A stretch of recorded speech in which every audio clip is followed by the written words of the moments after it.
if we lose a big organization out in our region, it means families that are no longer going to the schools, no longer supporting the other small business operators. It discourages some of the businesses within our region to really go too hard. What are the 2 or 3 things a young person from the Wheatbelt want to start a new business? What should they be looking at? The more hands you shake, the more money you make. You really need to be getting out there and proactive. It can all stem from word of mouth to begin with, but you really need to start promoting and getting your name. How do you see the impact of foreign influences, of when we import high inflation because of war happening in some part of the world? The concerns are that it's going to be the city areas that are going to be looked after before the outer region areas. If the trucks aren't running, how are you going to get your food?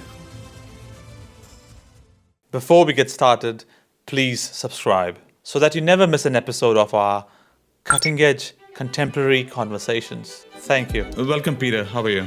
Yeah, really good. Thank you for having me here. Thank you for time and thank you for driving this far for this conversation. Thank you. Thanks.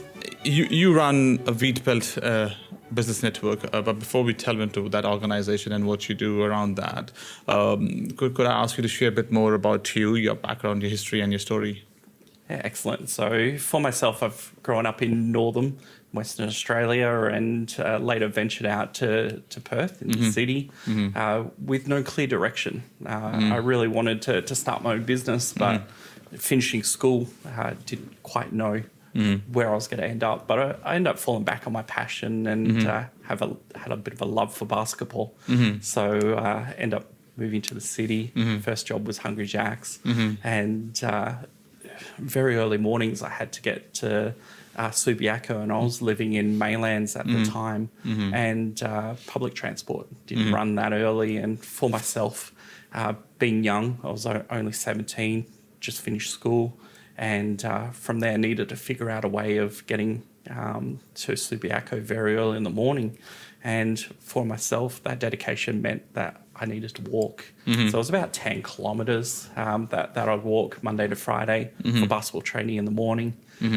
So that dedication factor really played a pivotal role later on in my life, especially in around business. So just training, joined very different leagues across Perth, played state basketball, and then from there,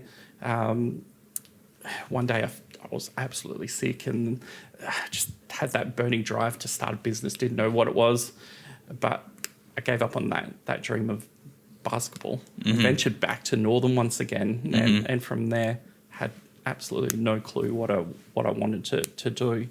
But I had a friend that worked at a computer shop, and I thought, you know what?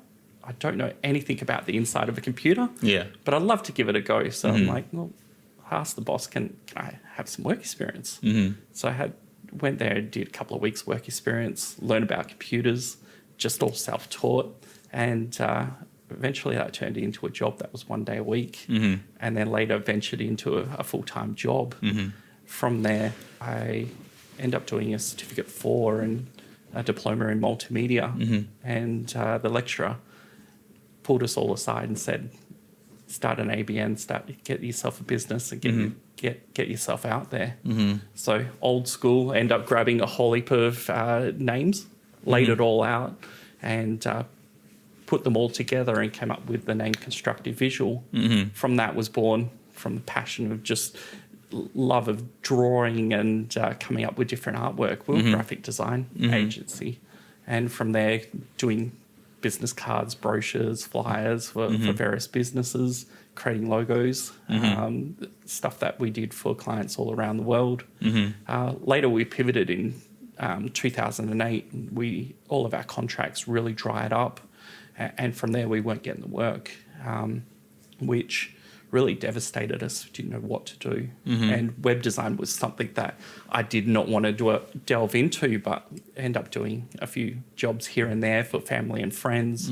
So we pivoted into that direction for the business and went solely directly into doing that. And then in later years, end up adding hosting and CEO into the mix. Had staff from all around the world, and really grew grassroots regional Western Australia in Northam into a brand that people from around Australia could see. So that was really exciting. And then what was the decision to move into a membership-based organization, which is focusing on business and the idea of chambers of commerce? Yeah, so when I very first started my business, I didn't know where to start. I ended up doing a business plan. You know, you show it to family and friends and you think, all right, that's really good, but I really need a professional to look over it to make sure that I'm heading in the right direction. And back then, you know, the consensus was that 1 in every 5 businesses, you know, is doomed to fail. I didn't want to fail in my business at all. I wanted to make sure I'm going down the right path. So I ended up going to like the local business centre, and the guy was busy. He was out the front talking. It's getting close to the end of the day, and I could understand that, you know, he didn't want to spend too much time and effort.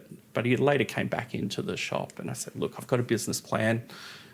Don't want my business to fail. What do you think? He quickly flicked through it and said, you've got a business plan. You're all set. That's it.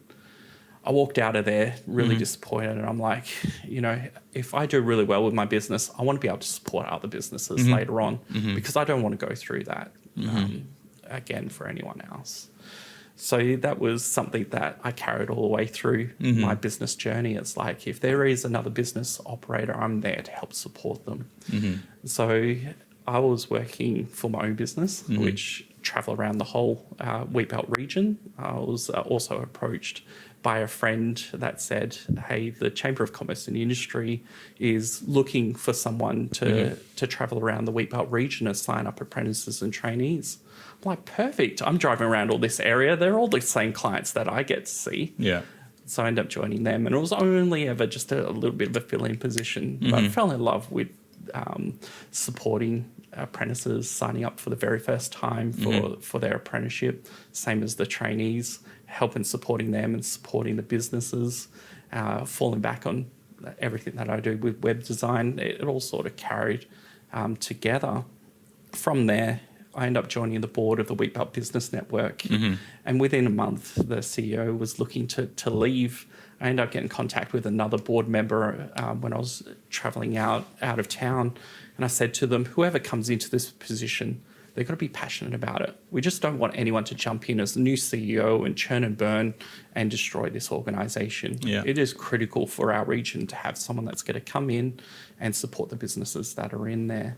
So I ended up driving after that conversation. We're like, we've got to get the right person that's going to fill the boots for this position. I thought, these are all the same clients that I see. I know everyone within this region. Maybe I should be the person to go for it. So I ended up sitting the interview, and unanimously they chose me for the CEO role. So it's been a fantastic journey. In terms of Wheatbelt is a vast size and number in terms of the geography of it.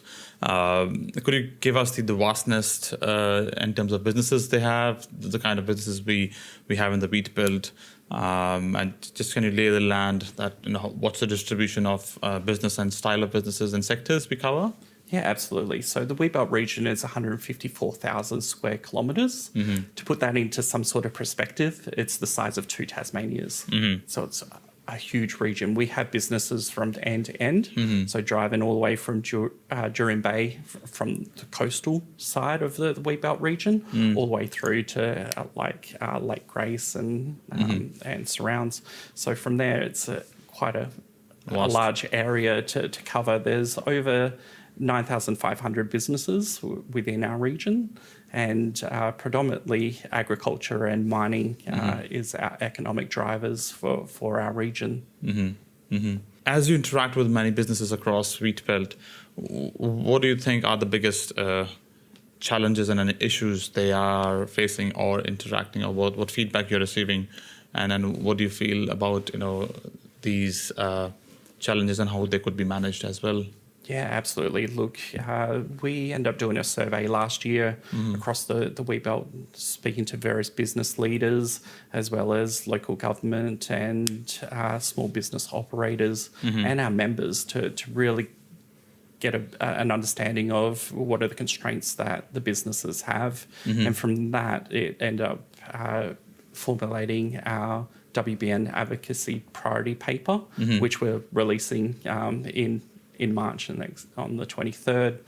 From there, we've identified 5 key priority areas that the Wheatbelt Business Network will be supporting. And those are workforce shortages in various sectors. Also, childcare, so lack of childcare, which the constraints there are that it stops people from being able to apply for jobs. There is no before school care and after school care, which limits people's time and capacity to be able to do their job role.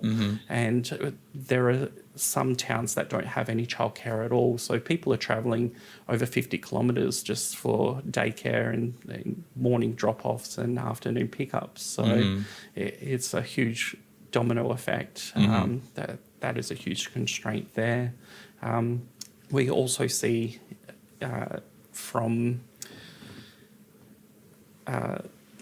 tax reform as well. So a huge push there for federal government for us to have better support for our small business operators, especially when they start operating over $1 million. Those huge constraints, it pushes businesses outside of our region looking to go elsewhere, especially for support for having their employees. So in order to retain them, we need to make sure that we're supporting our small businesses. And there are quite a few more. I'm still learning our priorities at the moment, but that'll be all released in our full booklet. Okay. Could you also elaborate on the workforce shortages, specifically which sectors you are focusing on, and is there a function of because people are moving away, or not availability of childcare so they can't work there, or generally less population everybody's moving out of the country to cities? So what's the prime reasons of shortage of workforces? Yeah, so manufacturing is a huge one out in our region. Pretty much we could get someone a job tomorrow if they were really interested in those sort of roles. Agriculture is a huge one as well. So our farmers are always screaming for workers. And sometimes they rely on the backing of people travelling to Australia, so those backpackers that are moving through for the 88 days. There's various industries which do have that push, but they're the two main ones that we see shortages on a regular basis. And what are your views on the regional migration programs of those kinds? Because that could quickly solve the workforce shortage in the regions, at least. That's it. The biggest thing there, and this also falls onto one of our priorities as well, is regional housing. We just don't have the accommodation that's there. We do have grow housing and some of those services for particular public sectors, but for employers, they've had to come up with their own solutions, and those solutions have been purchasing their own houses, and some of their workers could have up to 4 to 5 people that work for them living out of the one house as well, or looking at living out of a caravan. So we've heard of cases where a teacher has been living in a caravan for up to 5 years and still waiting for a house out in one of our regional towns. So in order for us to retain and attract people out into the Wheatbelt region, housing is a huge critical infrastructure that we require. So essentially, you're trying to suggest that the state government should intervene in terms of housing and expanding the supply of regional housing. Yeah, definitely, and there is that push already. So the local LGAs, so the local governments, have really delved into that space and working for those sort of solutions. So we're starting to see that quite a bit with the push for funding for it to go through and access to Crown land for us to be able to build on. So that movement is there, but it's that critical mass of people needing homes and then coming out into the regions. And because we've seen so many people in the city not be able to find homes, they're then coming out into the regions looking for homes as well. So it's becoming a bit of if you can snap up a house, you go for it. Rentals are very difficult to find out in the Wheatbelt region as well. What's the view on creating a thriving ecosystem so that more businesses can be created and survive and thrive in your region? So what's the mindset and what's the ecosystem? How might we create that ecosystem? Yeah, definitely. It's that support network that really pushes that, Mm-hmm. and community that really bands behind new businesses coming out into the regions as well. So you tend to find that small community level mindset of Mm-hmm. when a business comes in, you've got the backing of the town as well. So there's a lot of people that come to your aid, come to your side, provide suggestions, provide any sort of help and support that is required, just to push for new business operators. Or we do have also an aging business population as well. So there's a lot of people looking to exit out of a business, and we need those new people to come in and look at taking those businesses as well. So it's those businesses can be on the market, but they could be on the market for quite some time before someone comes in with initiative to snap them up. So how do you create that attraction towards people coming to the region and saying, yes, I want to purchase a business or I want to work in this area? How do you create that pull factor? Yes, it's an awareness piece. It's looking over the hill of Perth and going, wow, there's this magical backyard called the Wheatbelt, and the attraction there is what we do have out in the Wheatbelt, which is great community, and we also have a thriving environment for livability as well as community, which I think a lot of people band behind. The attraction factor is pushing for tourism as one of the drivers, because the more tourists that we get out, the more push for business. When our agricultural sector has a good year, so our farmers have a good year, then our towns have a good year. The farmers are spending there, they're creating that business and economic flow of money within the towns. So those bumper years really help accelerate business growth within our regions as well. And how do you see the impact of foreign influences of when we import high inflation because of war happening in some part of the world, when we import because we are as an economy are not decoupled in many ways. There are many input factors towards farming or our local businesses are international market driven. So how do you see that? How do you safeguard your economy or Wheatbelt economy from foreign imported factors of inputs? Yeah, absolutely. So when we talk about 90% of Australia's oil being foreign imported, it does have that huge impact, especially when we're so diesel driven out in the Wheatbelt, when we're talking about moving grain and other business operations which require us to travel quite vast distances. We're already experiencing towns without fuel. So those little fuel cuts also add to cost pressures that are then placed on businesses and the drive for operations to exceed some of those limits. And that's where we start to see that flow-on effect of how it starts affecting businesses and whether they keep their doors open or shut their doors as well. So we're almost looking at COVID times once again, and how do we come up with those solutions? So everyone's starting to look at how do we cut the amount of travel that it takes. And when we're talking about some retail operations, they're usually the ones that get hit pretty hard as well, because they require on their goods to be picked up and travelled to their locations as well. So how do we band together?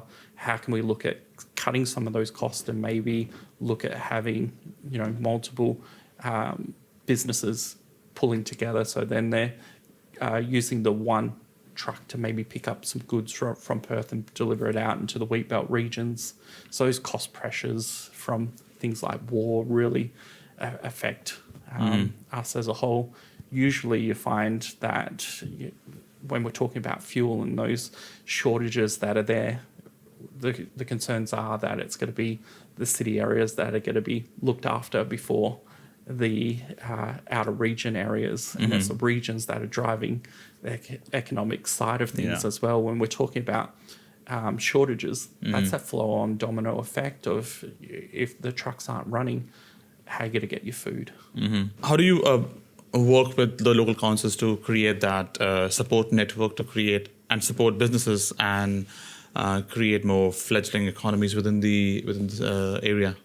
Yeah, so we have 42 local governments, and to get out to all of them, it's an absolute beast of a job. But they also come together as little sub-regions of the Wheatbelt. So there are 5 distinct sub-regions of the Wheatbelt, and within them they have what's called ROCs, and they're local government collection of groups that all come together on a regular basis to have meetings, and that's the prime time to be able to capture them all at the same time and to ask various questions or provide support and really get a grasp of what's happening from a local government perspective within those 5 sub-regions of the Wheatbelt. That push can also come down to individual local governments that are more proactive than others. So we'll go out and facilitate meetings and be a part of those business discussions as well, where we can look at providing support or be part of the sundowners or the breakfast business get-togethers where we can really knuckle down and provide the level of support that small business operators require within our region. One thing which comes out fairly frequently for small businesses in Metro and rest of WA is also always the payroll tax. Yes. What's your organization's view on payroll tax, and then what's the stance, and how are you advocating in any way or form? Yeah, so CCIWA are doing a huge push from a WA perspective in regards to that. We fully support that and full backing from our members to really push that. Minister Jarvis ended up having a bit of a talk to us last year from our regional chamber forum, which she did a bit of a push there to say that, yeah, it's definitely something that, it needs to be looked at once again. And, it's acknowledged from all around that it does affect small business operators, especially from that growth perspective. Yeah. So we're always going to be lobbying there, all the regional chambers, to ensure that those sort of changes are really put top and foremost as a priority to ensure that our small business operators can keep operating. What we do see is, especially from a regional perspective, once they start hitting that higher level and they start going to that higher tax bracket, when they do have their staff and look at operational costs within a regional perspective, then it can also have that effect of them looking elsewhere or maybe looking at moving their operations into the city, which then just looking at it, if we lose a big organisation out in our region, it means families that are no longer going to the schools, no longer supporting the other small business operators, and also looking at it as a whole, it discourages some of the businesses within our region to really go too hard with their business as well, with those constraints that put onto them. We talked about off the camera that the electorate of Bullwinkle, which is a new formed federal seat in Western Australia, you have a Bullwinkle Business Alliance. Can you talk about the story behind the genesis of the alliance, why it came together, and then what is the why, and what does it want to achieve as a group? Yeah, fantastic. So we had Tanya from the Kalamunda Chamber reach out to us with this idea of pulling together all the chambers within the Bullwinkle electorate to provide advocacy and support for our members. So the formation of that, we end up having the Mundaring Chamber, the Armidale Chamber and the Northern Chamber join us. And on Monday the 23rd of March, we're having a meeting at 2J in the Wheatbelt, and we're also having a lunch there as well, which will be providing an update on our WBN priority advocacy paper. We'll also be joined by Rob Cossett from the Wheatbelt Development Commission and Lockie Hunter from the Nationals to do a bit of a presentation there for the Wheatbelt. But it's also that networking event where we have all the major people within the Bullwinkle electorate all there, all talking and all pushing for all the major priorities that affect everyone within that Bullwinkle electorate. For us, it's another advocacy voice on all three tiers of government. So we're really excited to have another backing of this particular organisation that is a front voice. I'm assuming the member for for our Bullwinkle is being invited. Yes. It'll be good for her to be there and share her views on economics and how to support the region. Yeah. Unfortunately, Trish won't be there. It falls in the same time that she's going to be over in over east, unfortunately. But she has been to other meetings for the Bullwinkle electorate and will always be invited to all the other ones that we have as well. Lovely. Creating that sense, I like the idea of creating a Bullwinkle alliance so that you have a federal politician you can tag on to and have interaction and then get your priorities on the table and then share with them and then try to advocate more strongly, not just at the state level, but also at the federal level as well. Yeah. Such a powerful idea. In terms of broader priorities, what do you think? Because the whole Bullwinkle electorate is partly regional and partly suburbia, you can call it. So how do you see that the mix and mash of different chambers or different priorities and different styles of organization coming together? Yeah, absolutely. I mean, they're really hitting on that peri-urban area of Perth. So it is quite a vast area when you look at that particular electrical map and then all the sort of towns that fall within that. So it's really covering some of the Avon region of the Wheatbelt and then falling into the hills. And surprisingly enough, a lot of those priorities that we have from the WBN perspective is very close and similar to the ones for the surrounding hills as well. So those drivers are almost identical. And it's the same with the regional chamber as well. When we're voicing for what's happening within the Wheatbelt, it's very similar to what's happening in Margaret River, down in Albany and in Geraldton and in the Pilbara. So coming together as a bit of a voice across all those three tiers of government, certainly. How do you create that sense of understanding, sense of knowledge of what's happening? Yes, one is you do some service, but how do you create that powerful advocacy papers, white papers and research? What's the key tool do you use and key metric do you use when you have published those papers that it is well read, well understood and then well delivered? Yeah, I guess that's the thing. You can do a survey, you can delve into so many questions and it doesn't really hit the mark. For us, we had 5 powerful questions and from that, it really stemmed from that survey exactly what we needed to look at targeting, which really focused on business operations, everything that is a key driver for the Wheatbelt and making sure that everything that the WBN is focusing on business. We did want to be everything to everyone.